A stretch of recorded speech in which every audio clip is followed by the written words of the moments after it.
Mari kita buka Alkitab kita, 1 Korintus pasal yang ke-13, kita akan membaca ayat yang keempat. 1 Korintus pasal yang ke-13, dan kita akan membaca ayat yang keempat, sampai dengan ayat yang kelima.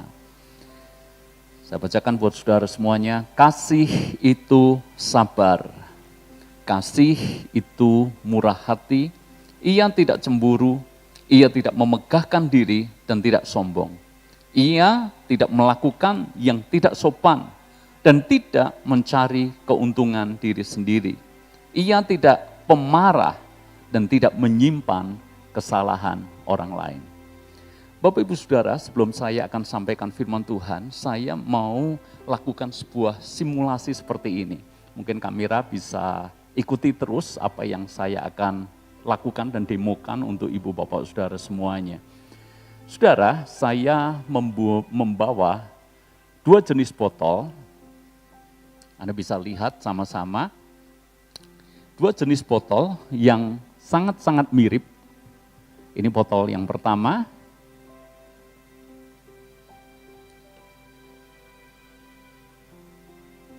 Kalau saya tanya kepada saudara, mungkin saudara akan sangat sulit mencari perbedaan daripada kedua botol yang berisi air ini. Karena airnya tampak sama, warnanya bening, jernih, lalu kemudian jumlah isinya juga sama, nyaris hampir penuh.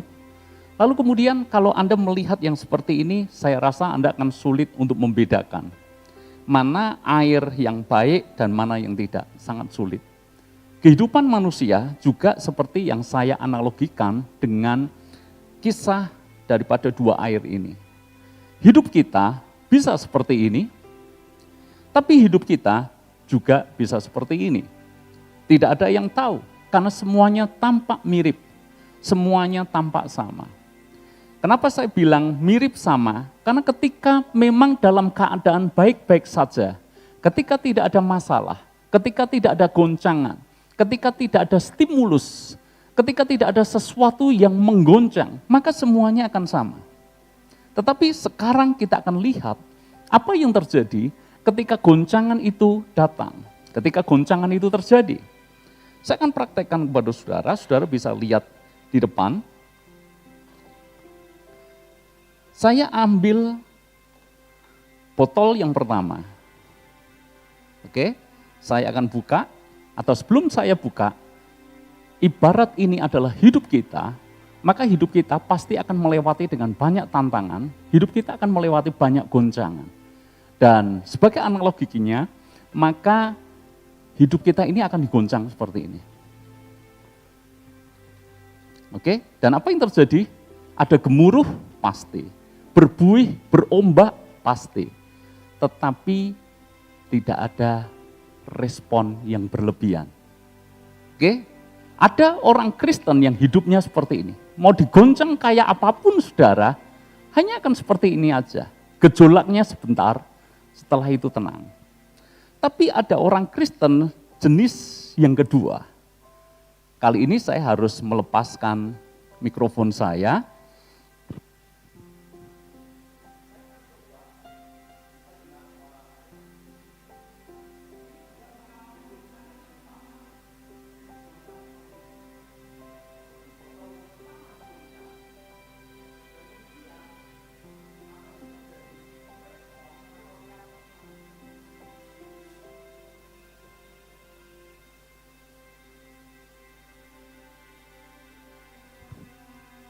Apa yang membedakan botol yang pertama dan botol yang kedua? Yang pertama mungkin Anda, iya Pak, tadi tutupnya belum dibuka. Oke, mari kita kocok sekali lagi, kita goncang sekali lagi. Tidak terjadi sesuatu, tidak ada respon yang berlebihan. Tapi kenapa botol yang kedua, jenis yang ini, digoncang, lalu kemudian dibuka tutupnya, langsung menyembur airnya. Apa yang saya hendak ceritakan kepada saudara, ada orang Kristen yang dia digoncang, yang dia dicobai, tetapi dia berespon benar. dia tidak berespon berlebihan.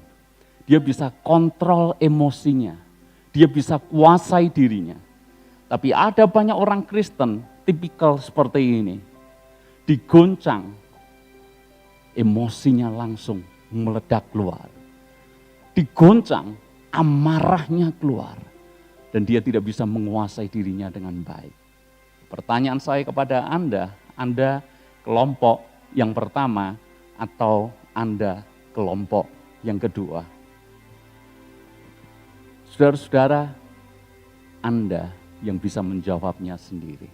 Apakah ketika sebuah godaan datang kepada saudara, apakah ketika Anda diperlakukan dengan tidak baik, dengan tidak adil, respon Anda langsung berlebihan seperti itu? Ataukah sebaliknya, Anda bisa menjadi tenang dan Anda bisa menguasai diri? Hari ini kita belajar bersama-sama, kasih itu tidak pemarah. Karena Alkitab berkata, ia tidak pemarah. Kasih tidak pemarah. Saudara-saudara, tolong dicatat baik-baik. Marah dan pemarah adalah dua hal yang berbeda. Sekali lagi, marah dan pemarah itu beda. Kita bisa marah, tetapi kita tidak harus jadi pemarah. Anda bisa marah. Saya tidak yakin sesabar-sabarnya Anda berkata, Pak, seumur hidup saya tidak pernah marah. Saya rasa itu sebuah kebohongan. Kita semuanya bisa marah. Tetapi kita tidak perlu harus jadi pemarah. Kita bisa marah, tapi jangan terbiasa marah. Jadi bedanya apa marah dan pemarah? Marah itu adalah reaksi manusiawi kita. Reaksi secara emosi yang sangat wajar ketika kita mendapat perlakuan yang tidak menyenangkan. Ketika kita mendapat perlakuan yang tidak adil. Tetapi saudara, pemarah itu hal yang berbeda. Pemarah adalah orang yang memang terbiasa untuk marah. Bahkan sebetulnya goncangannya hanya sedikit. Pencobaannya, godaannya hanya sedikit.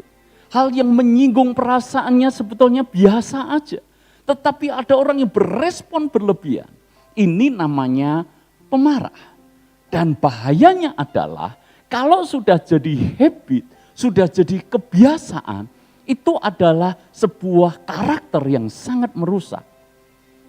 Pemarah itu bisa jadi habit. Bukankah kita seringkali menjumpai orang sedikit-sedikit marah, orang sedikit-sedikit memaki-maki, bahkan tiada hari tanpa marah. Kalau sudah seperti itu, maka itu bukan disebut marah saja, tapi itu disebut pemarah. Dan Alkitab menulis kasih tidak pemarah. Jadi kalau kita pemarah, artinya kita belum dikuasai kasih Tuhan. Karena kita tidak dikuasai oleh kasih Tuhan, kita bahkan tidak bisa mengontrol diri kita. Menguasai diri kita sendiri. Anda bisa marah, saya bisa marah, tapi pastikan kita tidak jadi pemarah. Orang yang punya habit kebiasaan untuk marah. Kemarahan itu bisa jadi bola liar kalau sudah bisa jadi habit. Apa maksudnya? Pikirkan baik-baik. Kita misalnya seorang karyawan. Kita bekerja di sebuah perusahaan. Dan kemudian saudara, kita dimarahi oleh bos, kita dimarahi oleh atasan. Karena kita dimarahi dan dasarnya kita ini pemarah, kita ini punya kebiasaan marah, maka langsung meluap emosi kita. Masalahnya adalah yang marahi kita adalah si bos. Dan tentu saja kita tidak berani memarahi bos kembali, saudara. Enggak mungkin berani. Kalau bos marahi kita, kita ganti marahi si bos, apa yang terjadi? Dipecat, di BHK, kita nganggur, kita tidak dapat pekerjaan. Kita mikir, nggak mungkin saya bisa marah kepada si bos. Maka apa yang terjadi? Kita menyimpan kemarahan itu, kita bawa pulang ke rumah, maka yang jadi korban sasaran adalah istri. Istri yang tidak tahu apa-apa jadi sasaran kemarahan kita. Pernahkah Anda melihat pemandangan seperti ini? Yang pria dimarahi atasannya, pulang ke rumah, dia marahi istrinya. Istrinya mau kembali membalas suaminya, tentu saja dia tidak berani. Kalau dia berani marahi suaminya, mungkin dia pikir uang belanja bulan itu tidak dikasih, makanya dia tidak berani membalas kepada si suami. Apa yang terjadi? Kemarahan itu menjadi bola liar. Karena dia tidak berani balas kepada si suami, maka dia akan meneruskan kemarahan itu kepada anak. Dan anak melawan orang tua nggak berani. Nanti nggak dibeliin pulsa. Kalau nggak diberikan pulsa, dia nggak bisa main internet, saudara. Maka dia tidak berani sekalipun dimarahi oleh mamanya.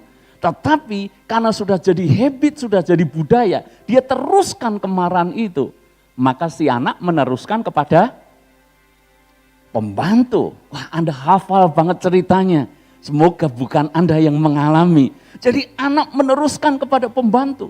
Pembantu pun takut. Karena yang marahi dia anak si bos, anak juragannya, saudara. Gak berani dia melawan.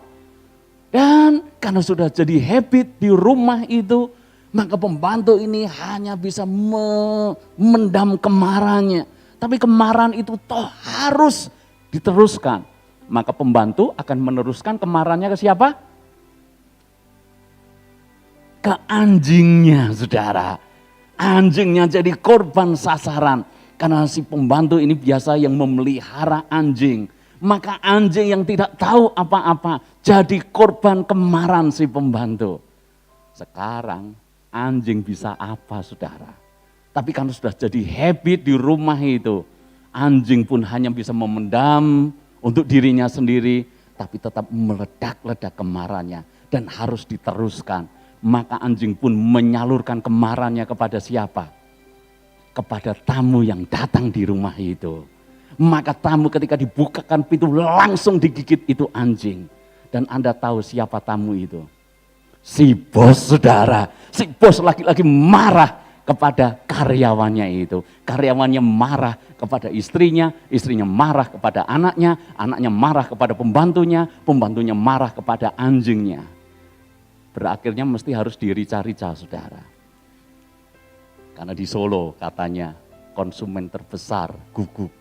Saudara-saudara, itulah kemarahan. Bisa jadi bola liar. Kita bisa meneruskan kepada orang lain bisa meneruskan kepada pihak lain dan seterusnya. Itu kemarahan kalau sudah jadi habit, kemarahan kalau sudah menjadi pola, kemarahan kalau sudah menjadi kebiasaan. Maka Alkitab menulis kita boleh marah, tapi jangan sampai matahari terbenam dan belum padam amarah kita. Artinya apa? Kita boleh marah, sebab kita manusia bisa marah. Yesus bisa marah, tetapi Anda lihat, Yesus bukan pemarah. Tidak pernah Yesus sedikit-sedikit marah. Tidak pernah Yesus sedikit-sedikit tersinggung. Enggak pernah seperti itu. Karena itu saudara, belajar untuk jadi orang yang peramah dan bukan pemarah. Saya tunjukkan kepada saudara versi Alkitab bahasa Jawa. Ini lebih menarik lagi. Karena ketika saya membandingkan dengan Alkitab versi Jawa, ternyata cukup berbeda terjemahnya. Dan ini menjadi sebuah pembelajaran buat kita, kenapa sih orang bisa marah-marah. Saya bacakan buat saudara. Kalau di dalam Alkitab bahasa Jawa, di dalam ayat yang kelima, dikatakan seperti ini, saya bacakan lengkap ya. Katresnanan kuwi ora kurang ajar. Kita pernah pelajari 2 minggu yang lalu, bahkan saya yang menyampaikan. Lan ora golek menangi dewe. Minggu kemarin disampaikan oleh Pak Andi. Sekarang hari ini, ora gampang kecentok, lan ora ngendem keluputane wong liya ing atine. Kalau versi bahasa Indonesia, kasih itu tidak pemarah. Tapi kalau versi bahasa Jawa, kasih ora gampang kecentok. Kecentok, you know, ternyata ada ya di Alkitab ya, kata kecentok. Nah, memang untuk menjelaskan kecentok ini memang lebih gampang dengan bahasa Jawa. Kalau dalam bahasa Indonesia, what is the meaning of kecentok? Sulit. Tapi kecentok itu gini, saudara. Rentan dan gampang sekali bereaksi, itu kecentok. Misalnya, anak saya yang kedua, Wilson, itu gampang sekali kecentok kalau dia salah makan. Khususnya ketika dia makan telur. Kalau makan telur biasa saudara, kami sudah amati karena ini mirip seperti pola. Ketika dia makan kok tiba-tiba kulitnya ini langsung memerah, langsung gatal. Bahasa medisnya biduren. Tahu biduren? Tiba-tiba kayak digigit nyamuk besar-besar seperti itu. Awalnya kami tidak ngerti saudara. Tapi kami terus kami amati dan kemudian kami tahu kesimpulannya. Karena dia makan telur. Dan makan telur yang biasa. Istri saya inisiatif ganti telur kampung. Yang lebih kecil dan lebih mahal saudara. Dan ketika dia makan telur kampung, tidak ada efek sama sekali. Makan telur biasa, kecentok. Padahal telurnya hanya satu, tapi bisa bereaksi seperti itu. Itu namanya kecentok. Saya punya teman, dia ini kecentok kalau sudah makan udang. Udangnya tidak harus udang yang gede, udang bagu, udang madu, enggak harus udang gede itu. Kadang-kala ada campuran udang dan dia lupa saudara, dia makan. Apa yang terjadi? Tiba-tiba bibirnya volumenya naik 2 kali lipat. Bahasa Jermannya Dummli, you know Dummli? Tiba-tiba bengkak ini bibir saudara. Ini namanya kecentok. Ada orang ketika konsumsi obat tertentu, tiba-tiba mukanya jadi bengkak semuanya. Saya punya adik ipar, kalau dia salah membaca ingredients obat, komposisi obat, dan dia minum itu, bisa muka ini jadi bengkak-bengkak. Itu namanya kecentok. Bahkan kalau dalam kondisi akut, ada orang hanya makan kacang, itu bisa sesak nafas. Dan kalau tidak segera ditolong, bisa membawa kematian. Kemarahan itu artinya kita gampang sekali kecentok, gampang sekali tersinggung. Contoh di dalam Alkitab banyak. Dan ini sangat destruktif atau sangat menghancurkan. Anda ingat cerita tentang Kain dan Habil. Kain mempersembahkan korban kepada Tuhan. Habil mempersembahkan korban kepada Tuhan. Dan Alkitab menulis ketika Kain mempersembahkan korban kepada Tuhan. Maka Tuhan mengindahkan persembahan Habil daripada persembahan Kain. Dan apa yang terjadi? Tiba-tiba saja Kain menjadi panas hati.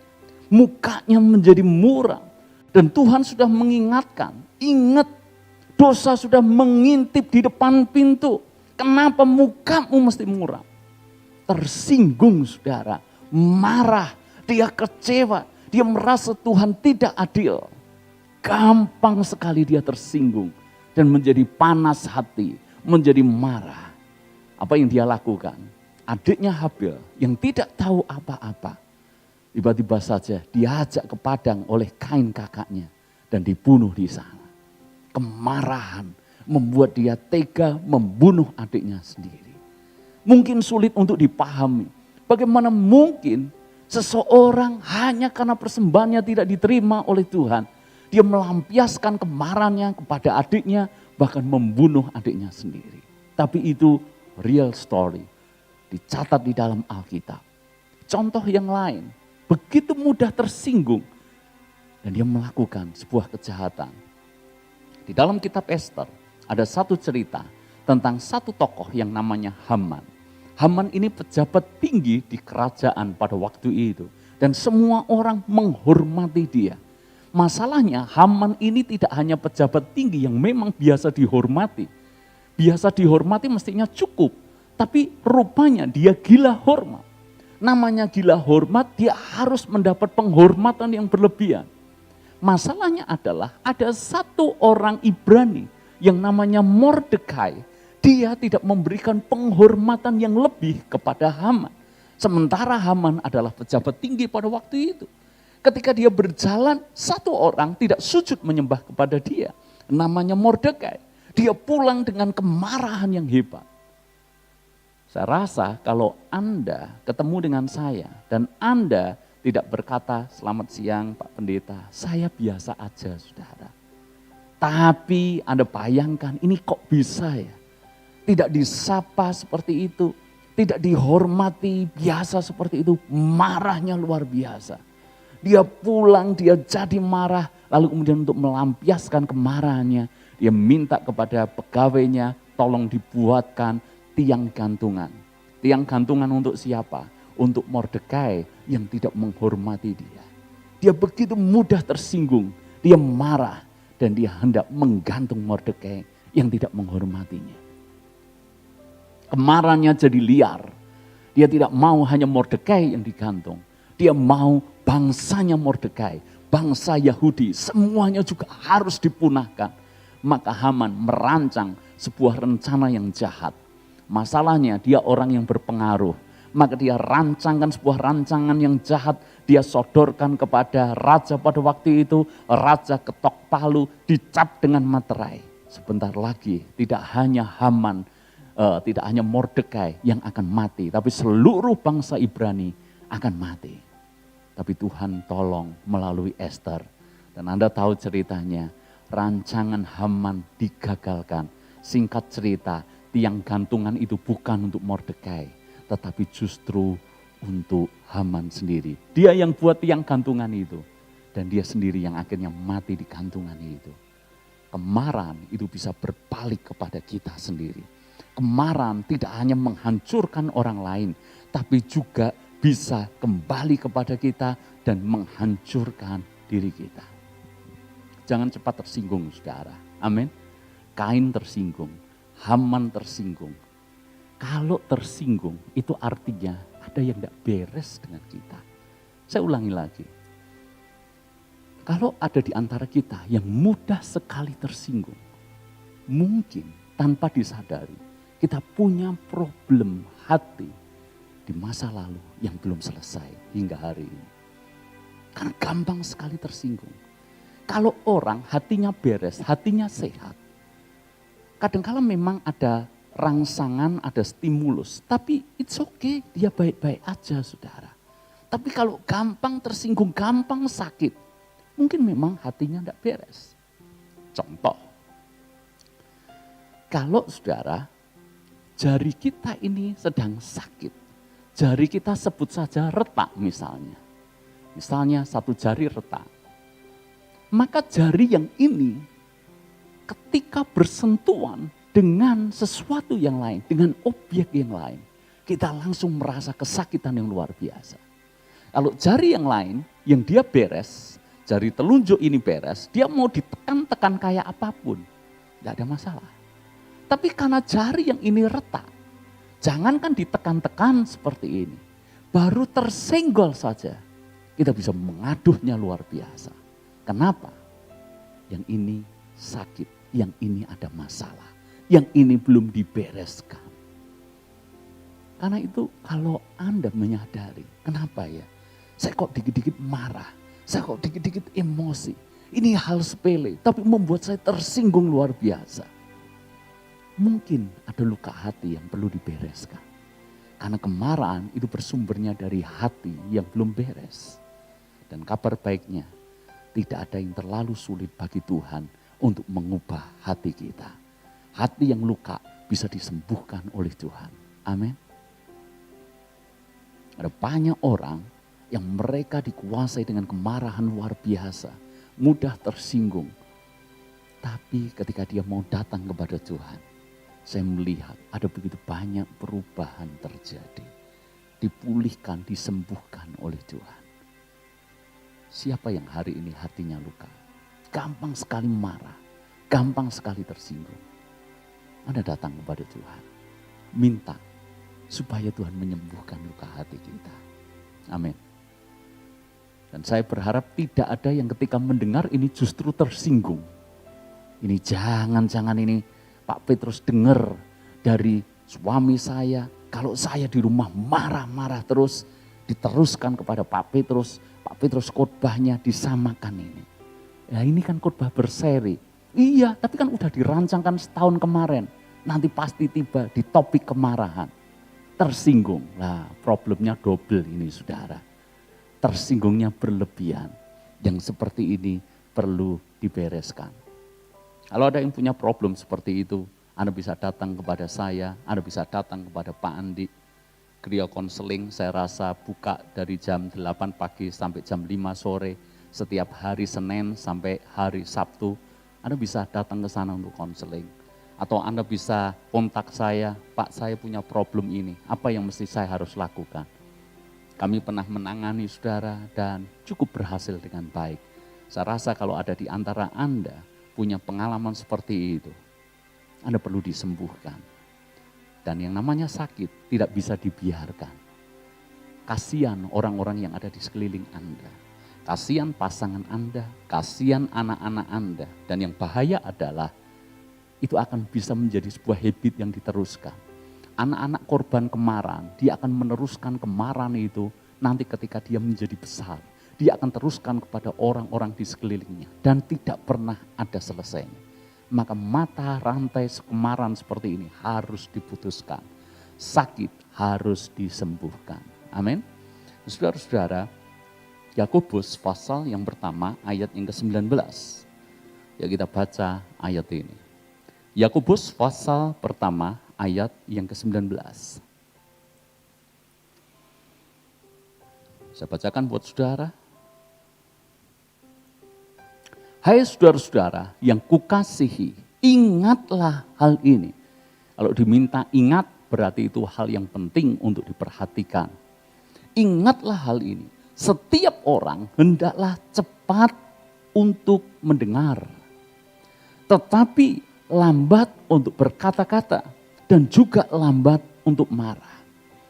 Itulah alasan kenapa Tuhan ciptakan 2 telinga dan 1 mulut, bukan dibalik. Mulutnya 2, telinganya 1. Enggak saudara, itu alien. Tapi manusia 2 telinga, 1 mulut.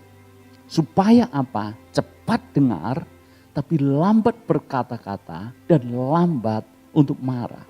Ayat 20, sebab amarah manusia tidak mengerjakan kebenaran di hadapan Allah. Dalam terjemahan lain, sebab amarah tidak pernah mengerjakan hal yang baik buat kita. Amarah tidak pernah mendatangkan kebaikan buat kita. Tentu saja amarah yang saya maksud di sini bukanlah amarah seperti amarahnya Tuhan Yesus. Ketika dia masuk di bait Allah, dia melihat rumah Allah dijadikan sarang penyamun. Mungkin Anda heran, maksudnya apa Pak? Sarang penyamun. Jadi ini sedikit saudara, enggak sampai 1 menit selesai. Jadi waktu itu, rupanya bait Allah atau rumah Allah adalah tempat di mana umat Tuhan datang kepada Tuhan dan mereka bawa persembahan. Mereka bawa persembahan lalu kemudian ada orang-orang atau petugas yang akan ngecek dulu. Ada cek dulu kira-kira persembahannya ini layak enggak untuk dikorbankan. Dan ketika dicek, ini jemaat bawa domba. Lalu kemudian petugas bilang, ini cacat. Kenapa cacat? Ada bentongnya 1.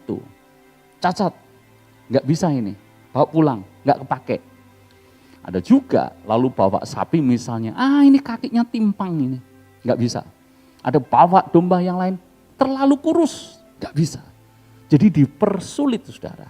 Lah orang ini kan dia lihat ketidakadilan, dia lihat dosa di situ. Malah menjadi hal yang aneh, Yesus melihat ketidakadilan, Yesus melihat dosa. Tapi Yesus tidak bereaksi apa-apa.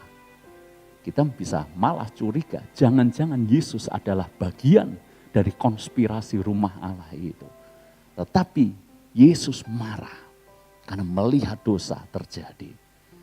Anda berhak untuk marah ketika melihat ketidakadilan. Anda berhak marah ketika melihat dosa. Anda berhak marah anak Anda melakukan kesalahan. Anda berhak marah ketika melihat rule yang sudah disepakati dilanggar di rumah. Anda berhak marah. Anda sebagai pimpinan perusahaan, Anda berhak marah kalau karyawan Anda melakukan hal yang melanggar undang-undang, rule, aturan kerja di perusahaan Anda berhak marah. Tetapi saudara, kalau Anda marah gara-gara tersinggung, kalau Anda marah merasa tidak diperlakukan dengan baik, Anda marah karena merasa diperlakukan dengan tidak dihargai secara berlebih. Mungkin ada yang perlu kita koreksi. Orang mengatakan hal yang biasa, tapi kita menangkapnya orang itu menghina kita. Kita marah. Itu kemarahan yang tidak boleh. Dan Alkitab menulis, kemarahan tidak pernah mengerjakan hal yang baik, tidak pernah mengerjakan kebenaran dalam hidup kita semuanya. Karena itu saudara, milikilah kelapangan hati. Itulah yang membuat kita lambat untuk marah. Hati ini dipenuhi dengan kasih Allah. Dan kalau hati ini penuh dengan kasih Allah, hati kita menjadi lapang. Amin. Ingat 2 minggu yang lalu atau 3 minggu yang lalu, saya pastinya lupa. Saya pernah kasih ilustrasi kepada Anda. Sayang, ilustrasi ini sebetulnya sangat gampang dicerna kalau bawa materi atau propertinya. Ingatkah saya ilustrasikan kepada Anda ada 2 panci yang berisi air yang sama jumlahnya. Yang satu pancinya lebih besar daripada yang lain. Jadi kalau ini panci kecil, ini panci besar, airnya sama. 1 liter misalnya, saya tuang. Sama-sama dinyalakan bareng saudara. Pertanyaannya, mana yang cepat mendidih? Panci yang besar atau kecil? Yang kecil. Cepat mendidih. Maka kalau Anda dalam tanda kutip, pancinya lapang, hatinya lapang, tidak gampang marah, tidak gampang meledak-ledak saudara. Maka kelapangan hati kita ini sangat penting dan sangat menentukan. Itulah alasan kenapa kita mesti dipenuhi dengan kasih Allah setiap hari, dipenuhi dengan kasih Allah setiap saat. Kemarahan tidak pernah mengerjakan hal yang baik. Ada orang marah dan dia akan rusak barang di sekitarnya. Anda pernah lihat itu? Barang-barang ada di meja dihampurkan semuanya. Mungkin terlalu banyak lihat sinetron saudara. Karena yang ditampilkan di sinetron, kalau marah barang harus rusak. Dibanting saudara. Piring dilempar. Dan piring kalau dilempar, pecah. Dan kalau pecah, yang pertama, Anda sendiri yang harus membereskan semua keparahan kerusakan itu. Betul enggak? Ada yang ketika marah dia rusak semuanya. Televisinya dilempar dan kemudian televisinya juga pecah. Lalu kemudian siapa yang membereskan semua kerusakan itu? Ya kita sendiri. Tidak cuma rusak, kita mesti harus keluarkan ongkos, betul enggak? Kita mesti harus beli piring yang baru, beli gelas yang baru, beli televisi yang baru. Atau jangan-jangan Anda niat ganti baru.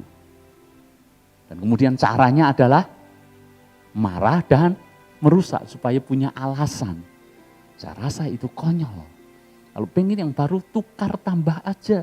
Jangan marah-marah seperti itu. Kemarahan tidak pernah mengerjakan hal yang baik. Bahkan saya pernah menjumpai banyak hal. Kemarahan bahkan tidak peduli kalau itu menghancurkan dirinya sendiri. Kalau orang sudah dipenuhi dengan emosi, dia bisa-bisanya ngomong seperti ini. Ayo, mana yang mati, kamu atau aku? Itu kan gila saudara. Anda pernah lihat yang seperti itu? Ada sebuah cerita, saya lupa saya pernah sampaikan atau tidak.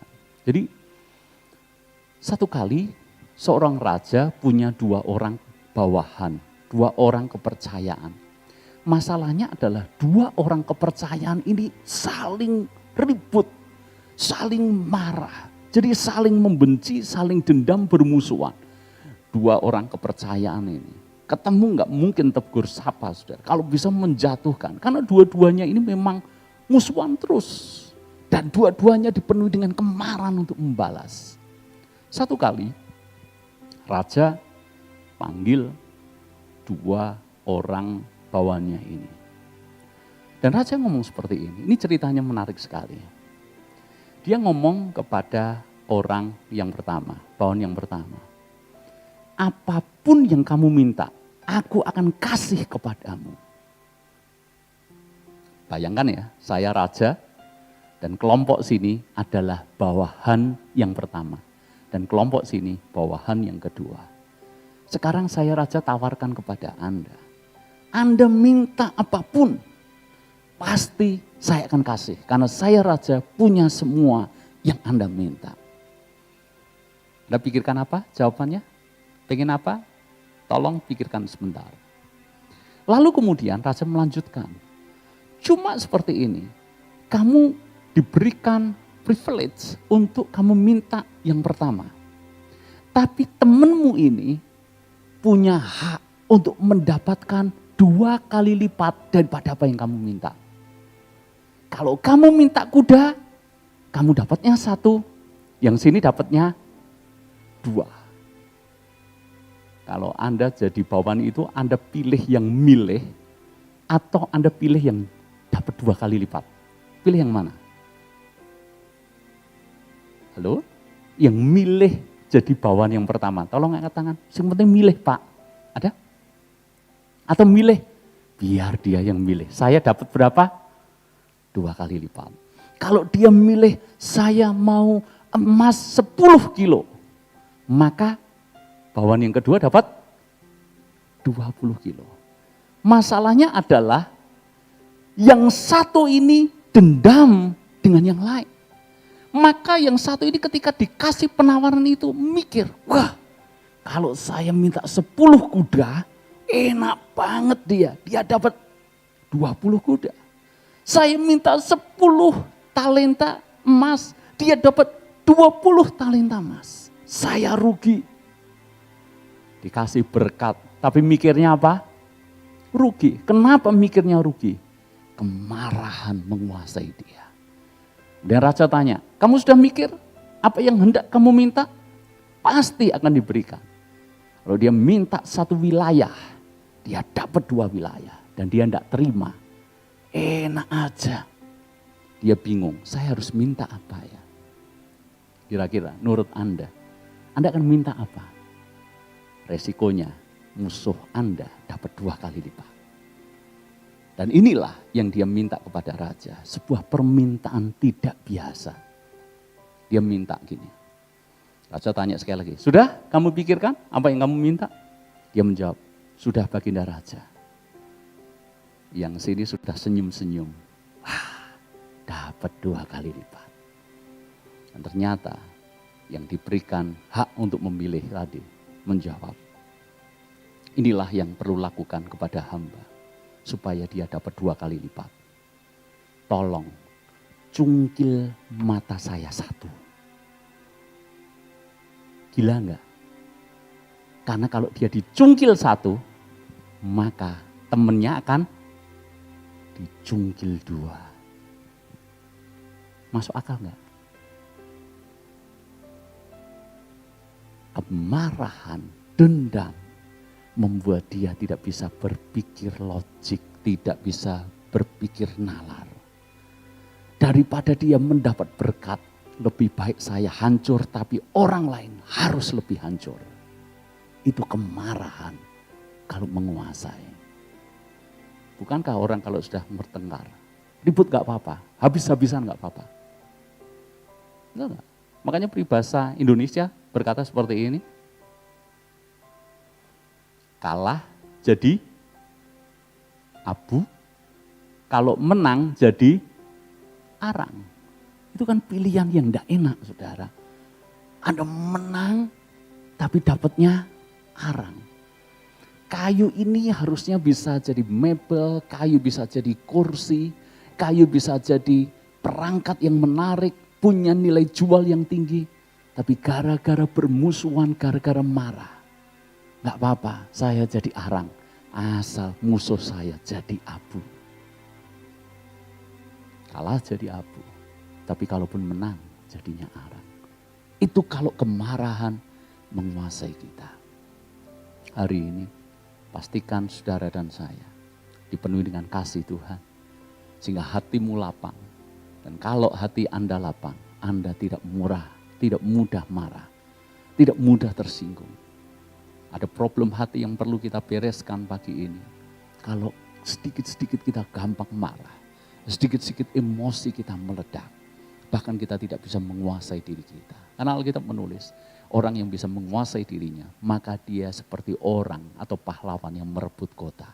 Orang yang berkemenangan. Orang yang bisa menguasai dirinya, bukan pemarah, maka dia hidupnya mengalami banyak area kemenangan. Saya berdoa, itulah saudara dan saya. Tapi kalau hari ini mungkin ada di antara saudara yang masih punya problem hati seperti ini. datang kepada Tuhan. Minta Tuhan menyelidiki hati kita. Minta Tuhan menyembuhkan hati kita. Amin. Tuhan berkati kita semuanya. Mari kita bangkit berdiri bersama-sama.